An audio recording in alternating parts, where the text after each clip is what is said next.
Менување на границите во регионот е неприфатливо и води кон дестабилизација на Западниот Балкан. Вака генералниот секретар на НАТО Јенс Столтенберг и македонскиот претседател Стево Пендаровски денеска ги коментираа неофицијалните документи кои наводно известно време циркулираат во Брисел меѓу земјите членки на Европската унија, но и на НАТО, а кои предвидуваат менување на границите во регионот. Столтенберг е дециден дека таков документ не стигнал до НАТО.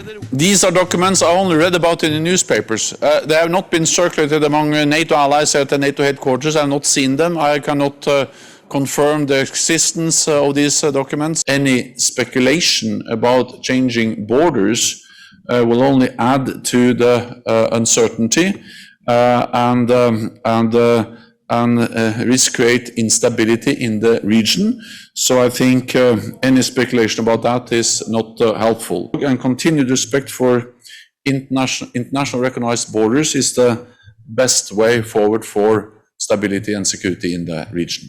Македонскиот претседател пак за тоа кои какви цели стојат позади ваквите документи, вели дека поважно е што ниту една европска влада не ги поддржува ваквите идеи. The very fact that the authors are not publicly known of these known papers is a clear proof that even they are ashamed of their ideas.